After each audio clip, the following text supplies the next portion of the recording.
America ने ईरानी जहाजों पर हमले का नया वीडियो जारी किया है। वीडियो जारी कर यूएस सेंट्रल कमांड ने ईरान को दी चेतावनी। कहा, दशकों पुरानी समुद्री दादागिरी का समय अब खत्म हो चुका है। वैश्विक शिपिंग को धमकाना अब बर्दाश्त नहीं किया जाएगा।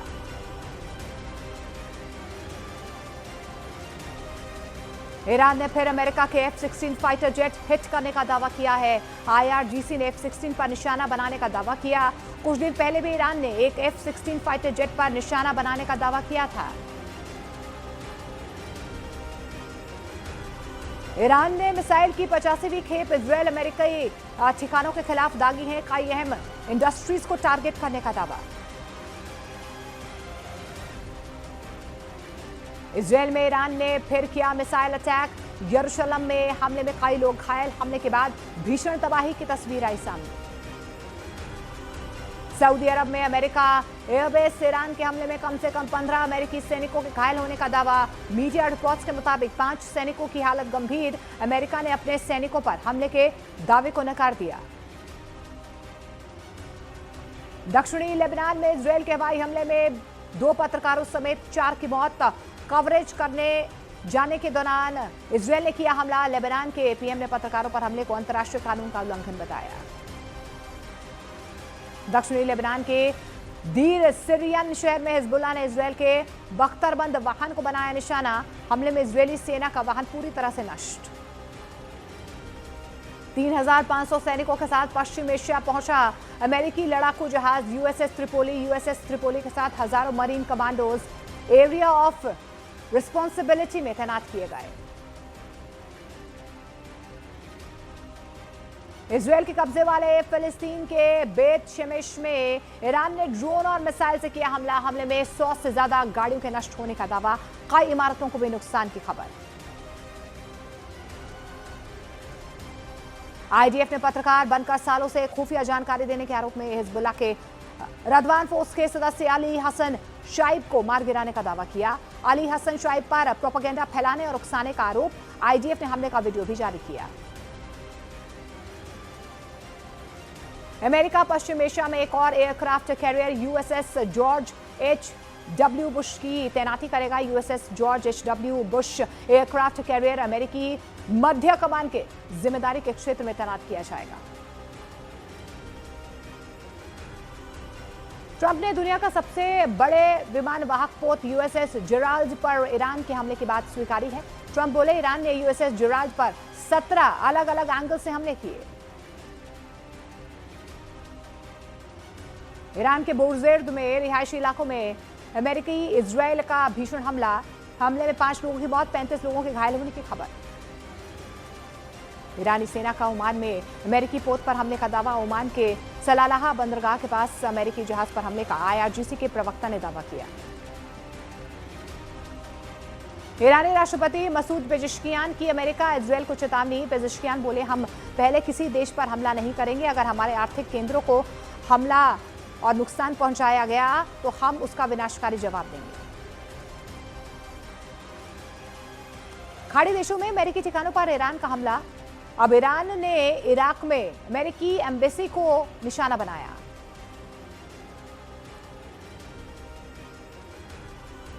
और जंग के बीच अमेरिकी उपराष्ट्रपति JD वैंस का बड़ा बयान। वैंस बोले, अधिकांश सैन्य लक्ष्य हासिल कर चुका है अमेरिका। ईरान की सरकार को कमजोर करने के लिए ट्रंप कुछ और समय तक युद्ध जारी रखने के पक्ष में है।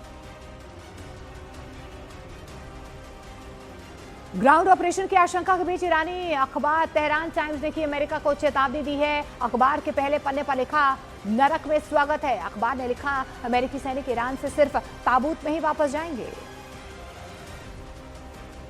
ईरानी मिसाइलों को लेकर ब्रिटेन के अखबार द गार्जियन का बड़ा दावा। अखबार ने अमेरिकी हमलों के बावजूद ईरान की सिर्फ 1/3 मिसाइल क्षमता ही तबाह होने की बात कही। अखबार की रिपोर्ट के बाद ईरान के मिसाइल कम बचे होने के ट्रंप के दावे पर उठे सवाल। ईरान में लगातार प्रहार किया जा रहा है इजरायल की तरफ से, लेकिन इजरायल में ईरान के हमलों में घायलों की संख्या बढ़ चुकी है। पिछले 24 घंटे में ईरान के हमले में 142 लोग घायल। जंग के दौरान अब तक कुल 5689 लोग घायल। सीज फायर वार्ता के बीच ईरान का अमेरिका और इजरायल पर बड़ा मिसाइल अटैक। IRGC ने हमले का वीडियो जारी किया। ईरान पर अमेरिकी सेना ने हमले तेज कर दिए हैं। यूएस सेंट्रल कमांड ने हमलों का नया वीडियो भी जारी किया है। तेहरान में भारी तबाही का दावा। ईरान के इस्फहान में एक इमारत पर अमेरिका इजरायल का भीषण हमले में 7 बच्चों समेत 26 लोगों की मौत की पुष्टि। इजरायल का लेबनान में हवाई हमला लगातार जारी। इजरायल ने दक्षिणी लेबनान में मिसाइल हमले में 30 से ज्यादा आतंकवादियों को मार गिराने का दावा किया। यमन से हूती विद्रोहियों के दागे ड्रोन को इजरायल ने मार गिराने का दावा किया है। हूती विद्रोहियों का इजरायल में बड़ी तबाही का दावा।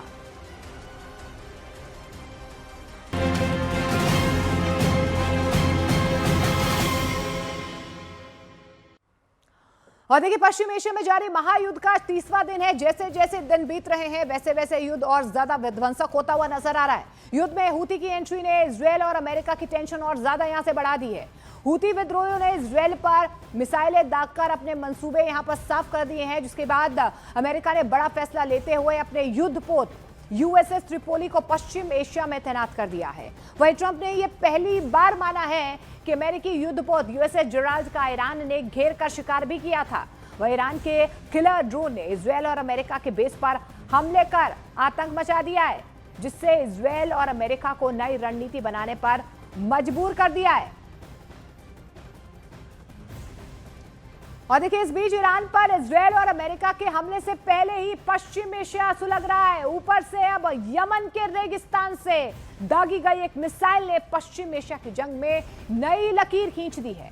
अब तक पर्दे के पीछे रहे हूती विद्रोहियों ने ईरान की जंग में कूदकर यह साफ संकेत भी दे दिया है कि इजरायल ईरान युद्ध उनके लिए सिर्फ दूर की लड़ाई नहीं रही है। यमन के हूती विद्रोहियों ने इजरायल की ओर बैलिस्टिक मिसाइलें दागकर पश्चिम एशिया युद्ध में अपनी एंट्री का ऐलान कर दिया, संकेत दे दिए।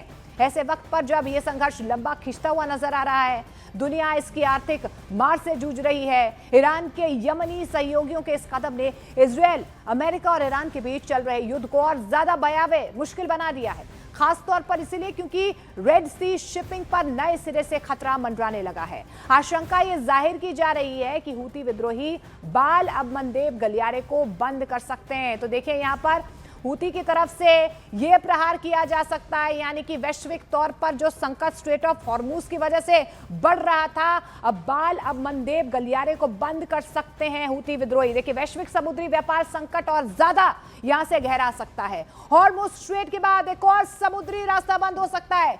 कच्चा तेल और गैस सप्लाई पूरी तरीके से देखिए बंद हो सकते हैं।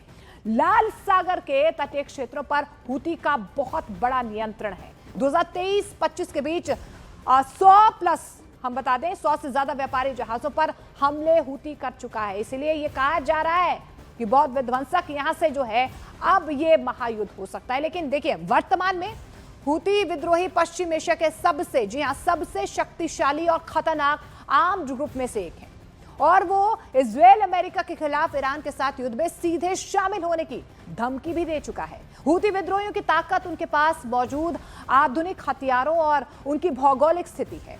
ईरान की मदद से हूती विद्रोहियों के पास लंबी दूरी की, जी हां, लंबी दूरी की बैलिस्टिक मिसाइलें हैं जो सटीक हमला करती हैं, जो 2000 किलोमीटर दूर तक हमला कर सकती हैं। देखिए, कैपेबिलिटी कितनी ज्यादा है। इनके पास मौजूद हाइपरसोनिक मिसाइल पैलेस्टीन 2 और सुसाइडर कामिकेज ड्रोन भी इजरायल में तबाही मचा सकते हैं। इसके अलावा हूती विद्रोही समुद्र में यमन के पश्चिमी तट और बाल अब मंडेब स्ट्रेट को नियंत्रित करते हैं, जहां से दुनिया का लगभग 12% व्यापार होता है। यहां पर बहुत बड़ी चोट हो सकती है स्ट्रेट ऑफ हॉर्मुज के बाद।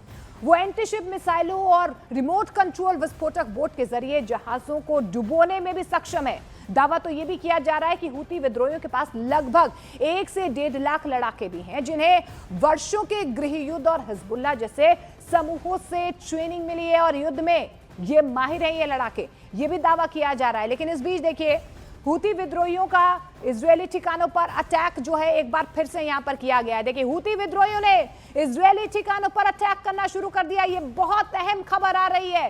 हूती विद्रोहियों की एंट्री और कितने शक्तिशाली ये हैं, किस तरीके से ईरान का साथ दे रहे हैं।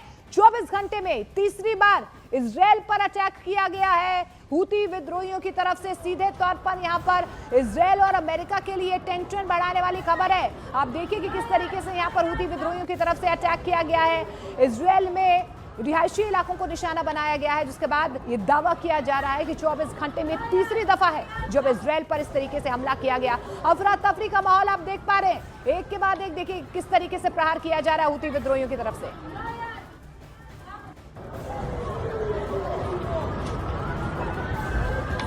और देखिए इस बीच आपको बता दें, ईरान पर अमेरिका के अब तक 11,000 से ज्यादा हमले हो चुके हैं। यूएस का अब तक 11,000 से ज्यादा टारगेट पर हमला किया गया है, यानी कि अमेरिका की तरफ से ईरान पर जिस तरीके से प्रहार किया है, तो यूएस ये दावा कर रहा है कि 11,000 से ज्यादा ठिकानों को टारगेट किया गया है।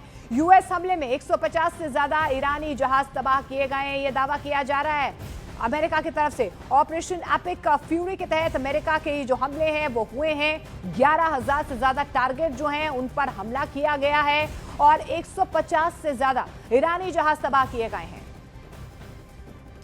और इस बीच ईरान से बढ़ते तनाव के बीच अमेरिका ने अपनी सैन्य मौजूदगी को और ज्यादा यहां पर मजबूत कर दिया है। अमेरिकी नौसेना का अत्याधुनिक युद्धपोत यूएसएस ट्रिपोली अब पश्चिम एशिया पहुंच चुका है। इस युद्धपोत के साथ करीब 3500 मरीन तैनात हैं, जो किसी भी इमरजेंसी के वक्त तुरंत कार्रवाई करने के लिए तैयार हैं। ये तैनाती ऐसे वक्त पर की गई है जब ईरान और इजराइल के बीच तनाव लगातार बढ़ रहा है। इसके अलावा आपको बता दें, अरब सागर और खाड़ी क्षेत्र में समुद्री व्यापार मार्गों की सुरक्षा भी अमेरिका की यहां पर प्राथमिकता बनती हुई नजर आ रही है। वहीं ये भी कयास लगाए जा रहे हैं कि ट्रंप ईरान के खिलाफ कोई बड़े ऑपरेशन को अंजाम दे सकते हैं, जिसे अमेरिका का निर्णायक हमला माना जा रहा है। तो देखिए यहां पर सीधे तौर पर जंग में यूएसएस त्रिपोली की तैनाती अमेरिका की तरफ से 3500 मरीन तैनात कर दिए गए हैं। बड़े ऑपरेशन की तैयारी यहां पर अमेरिका की तरफ से की जा रही है।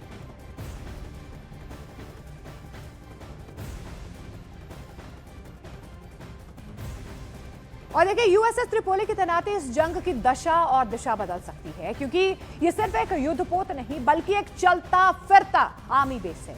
ईरान के तल्ख तेवरों और ऑयल सप्लाई पर उसके पड़ते असर के बाद यूएसएस त्रिपोली को पश्चिम एशिया में तैनात किया गया है। देखिए यूएसएस त्रिपोली के साथ करीब 3500 मरीन कमांडोज मौजूद हैं, जो किसी भी तरह के ऑपरेशन को अंजाम दे सकते हैं। यूएसएस त्रिपोली अमेरिका का एक एम्फीबियस असॉल्ट युद्धपोत है। इसमें F-35B stealth fighter jet operate करने की क्षमता है, यानी कि जरूरत पड़ने पर एयरक्राफ्ट कैरियर में भी ये बदल सकता है। इसकी सबसे बड़ी ताकत यही है कि ये सैनिक, हेलीकॉप्टर और हथियार सभी को एक साथ लेकर चलता है और समुद्र से सीधे किसी भी तट पर अपने सैनिक ये उतार सकता है। तो देखिए, जब जेराल्ड और लिंकन जैसी ताकत पहले से ही मौजूद है, तो फिर त्रिपोली की जरूरत आखिर यहां पर क्यों आन पड़ी है? इसको समझने के लिए आपको तीनों की ताकत को भी समझना होगा। देखिए, तीनों जहाज के बारे में भी आपको विस्तार से बताते हैं कि आखिर यूएसएस जेराल्ड आर फोर्ड और जो त्रिपोली को तैनात किया गया है, इन तीनों में क्या अंतर है और इन तीनों की जरूरत क्यों आन पड़ी है। दरअसल आपको बता दें कि यूएसएस जेराल्ड आर फोर्ड एक आधुनिक एयरक्राफ्ट कैरियर है, जबकि यूएसएस अब्राहम लिंकन भी इसी की तरह निमिट्ज क्लास एयरक्राफ्ट कैरियर है। लेकिन यूएसएस त्रिपोली इनसे अलग एक एम्फीबियस असॉल्ट शिप है। यूएसएस जेराल्ड आर फोर्ड समंदर से दुश्मन पर बड़े हवाई हमले कर सकता है और लिंकन भी फाइटर जेट ऑपरेशन को अंजाम दे सकता है, जबकि यूएसएस त्रिपोली मरीन सैनिक ऑपरेशन में मददगार है। USS Gerald R Ford air power projection और लिंकन युद्ध अभियानों में एयर सपोर्ट देता है, जबकि इनसे अलग त्रिपोली समुद्र से सैनिकों को किसी भी तट पर उतार सकता है, ऑपरेशन को अंजाम दे सकता है। और इसकी सबसे जरूरी और बड़ी खासियत भी है, यूएसएस जेराल्ड आर फोर्ड खुले समुद्र में कहीं से भी एयर स्ट्राइक कर सकता है। यूएसएस अब्राहम लिंकन दुश्मन को समंदर से एयर कंट्रोल कर सकता है, लेकिन त्रिपोली किसी भी तट के नजदीक ऑपरेशन को अंजाम दे सकता है। ये क्षमता है इसकी। यूएसएस जेराल्ड आर फोर्ड दुश्मन की हवाई घेराबंदी कर सकता है और इसी की तरह यूएसएस अब्राहम लिंकन लंबी दूरी की एयर स्ट्राइक को आसानी से अंजाम दे सकता है। लेकिन त्रिपोली के पास ताकत है कि वो अमेरिका के लिए जमीन पर सीधी कार्रवाई में बहुत बड़ा हथियार बन सकता है। और इस बीच आपको बता दें, हजारों अमेरिकी मरीन सैनिक पश्चिम एशिया पहुंच चुके हैं। ये वॉर ब्रेकिंग के जरिए बड़ी खबर आपको बता रहे हैं। देखिए, पश्चिम एशिया पर अमेरिकी हमले को लेकर ये बहुत बड़ी खबर है। देखिए, ये बड़ी खबर सामने आ रही है कि हजारों अमेरिकी मरीन सैनिक पश्चिम एशिया में पहुंच चुके हैं और ऐसे में देखिए, यहां पर अमेरिका की तरफ से अपनी रणनीति को बदल दिया गया है।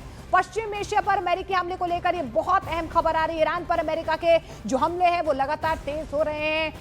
उस वक्त तेज हो रहे हैं जब अमेरिका की तरफ से लगातार ये कहा जा रहा है कि हम ईरान से बातचीत करना चाहते हैं और प्रहार नहीं करेंगे, लेकिन दूसरी तरफ जो है रणनीति यहां पर बदलती हुई नजर आ रही है। अमेरिका को आपको बता दें लगातार यहां पर एक के बाद एक झटके भी लग रहे हैं। अमेरिका का पूर्व NATO commander sir general Richard Shirreff की सख्त चेतावनी जो है अमेरिका को दी गई है। उन्होंने कहा है कि हॉर्मुज पर जमीनी हमला यूएस के लिए डरावना सपना होगा।